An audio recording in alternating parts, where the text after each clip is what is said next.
graduated, how did you pick up the, and you'd also mentioned that you were a first generation entrepreneur. Nobody in your family has been an entrepreneur. So how did you come up with the idea of entrepreneurship? Because traditionally in India, families think about, and parents and children, the way they think about it, it's a services-minded mindset. It's a service-minded community, right? We want to be working for a government organization or an MNC, and I have to make a salary, and that's the way people look at it.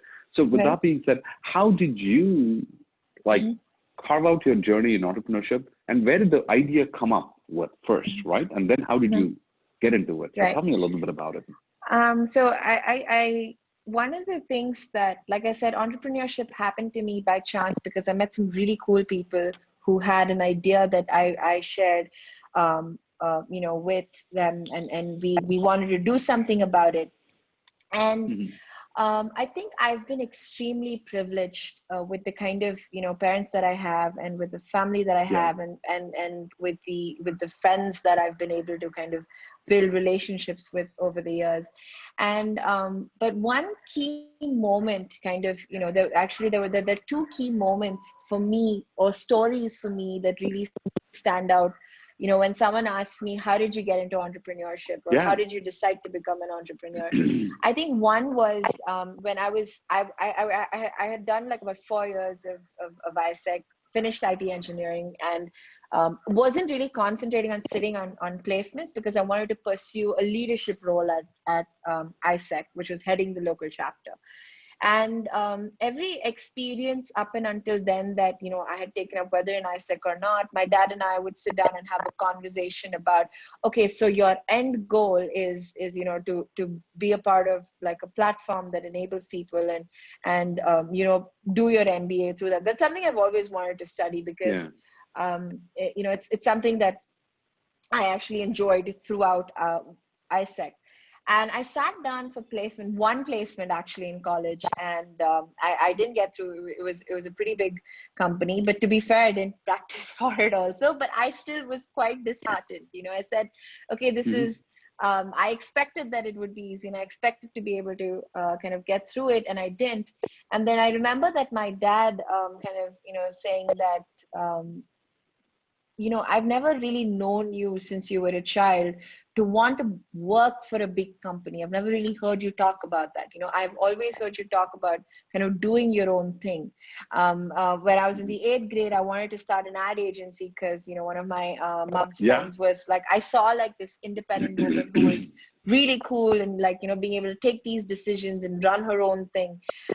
So I mean, I didn't know which field I wanted to do it at that point in time, which was, when I was just graduating from college, and I didn't know if it would happen.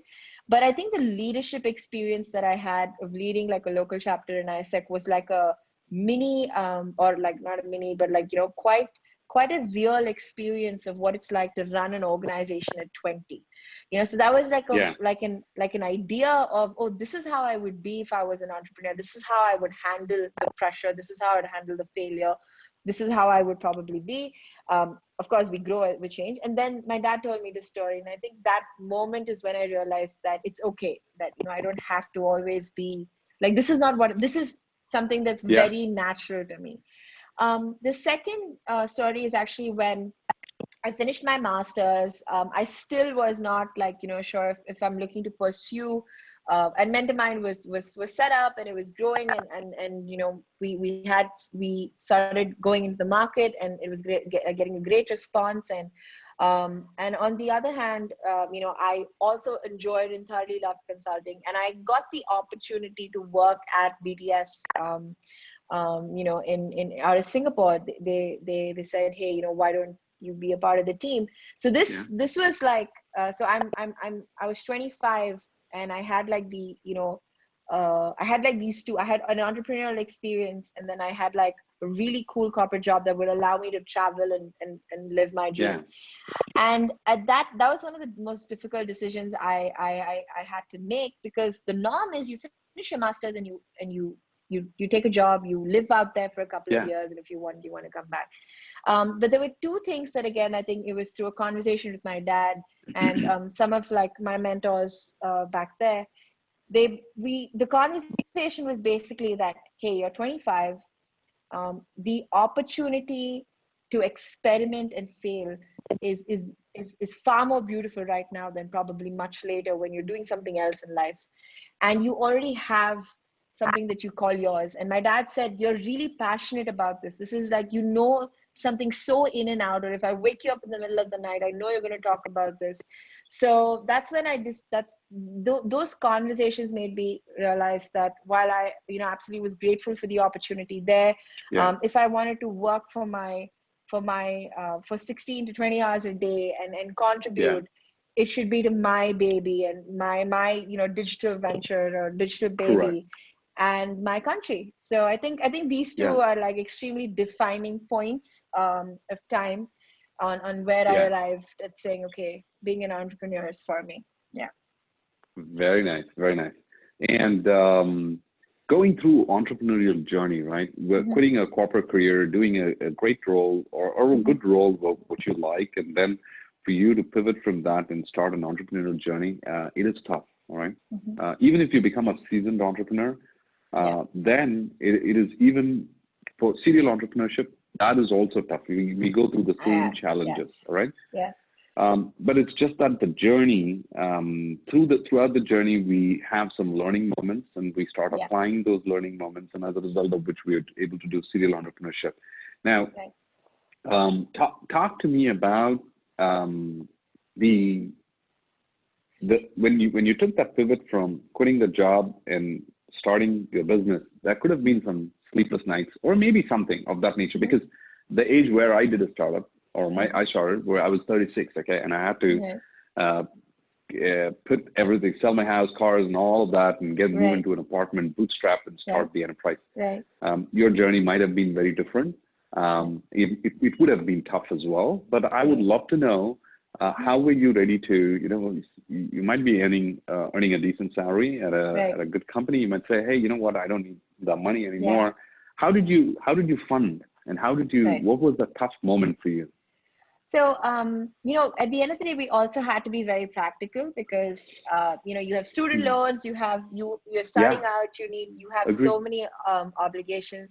And again, I think I was extremely privileged to have a father who said, we'll come back and do it in a smart way. We will figure this out financially, because he's someone who's always believed that you don't, whatever you do, don't do it for money. Then you're not, if you're doing it for money, you're not doing it right. If it's, unless it's your passion. So that's one, a great privilege I had. And I had a great set of co-founders as well. And it was all strategically thought out as well, right? In the sense that, because we just got a round of angel funding. So we knew we had a little bit of a cushion to kind of figure it out and build ourselves out.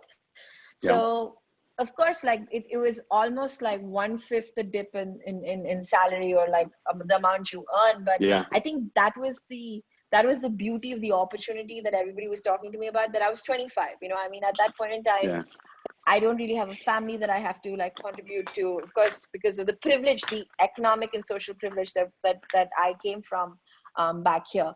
So I honestly attributed a lot to privilege and people kind of enabling, my co-founders, and as well as my parents enabling that for me. Otherwise it would have been much, much harder. So 2 points which you said, very, very interesting points, and this is something which we talk about, and I think it's great parenting. I think this is a shout out from me to your parents for just amazing parenting, and just instilling all those values, right? A lot of people are driven by money, but you can't build an enterprise if you're just driven by money, or you can't build a great career if you're just driven by money. And it doesn't come from a lot of parents, but for your parents to advise you in those lines is just amazing. And purpose before profit has to be the mantra for entrepreneurship, and I'm sure that you're going to do awesome, outstandingly well.